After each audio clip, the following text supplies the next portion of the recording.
Hi hello welcome back to our channel. Trivandrum കപ്പിൾസിൻ്റെ പുതിയൊരു വീഡിയോയിലേക്ക് ഏവർക്കും സ്വാഗതം.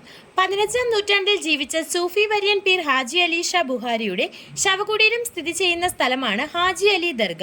അറേബ്യൻ കടലിൽ 500 അടി ഉള്ളിലേക്ക് മാറി വർലി തീരത്താണ് ദർഗ സ്ഥിതി ചെയ്യുന്നത്.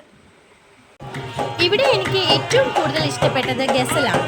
സിനിമകളിൽ മാത്രം കണ്ടുവരുന്ന ഗസൽ ഞങ്ങൾ ആദ്യമായാണ് നേരിട്ട് കാണുന്നത്. കുറേ നേരം നമ്മളത് കേട്ടു നിന്നു. ഒരുപാട് ആളുകൾ ആ ഒരു ഗസൽ കേൾക്കാനായി അവിടെ നിൽക്കുന്നുണ്ടായിരുന്നു. എല്ലാ ദിവസവും ഇത് ഉണ്ടോ എന്നൊന്നും അറിയില്ല.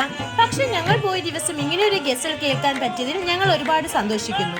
ഉറുദു സാഹിത്യശാഖയിലെ ഏറ്റവും ജനപ്രിയ പദ്യഭാവമാണ് ഗസൽ. അവിടെ ഞങ്ങൾ ചെന്നപ്പോൾ ഏറ്റവും കൂടുതൽ ബുദ്ധിമുട്ട് അവിടുത്തെ ഭാഷ തന്നെയായിരുന്നു. അതുകൊണ്ട് തന്നെ കൂടുതൽ കാര്യങ്ങൾ മറ്റുള്ളവരോട് ചോദിച്ചറിയാനും ബുദ്ധിമുട്ടായിരുന്നു. മുംബൈയിൽ വരുന്ന എല്ലാവരും മിസ് ചെയ്യാതെ ഈ ഒരു ദർഗ വിസിറ്റ് ചെയ്യുക. അടുത്തൊരു വീഡിയോയുമായി നമുക്ക് കാണാം. വീഡിയോ ഇഷ്ടപ്പെട്ടാൽ സബ്സ്ക്രൈബ് ചെയ്യുക. ഒപ്പം തൊട്ടടുത്തുള്ള ബെൽ ഐക്കൺ കൂടി ക്ലിക്ക് ചെയ്യുക.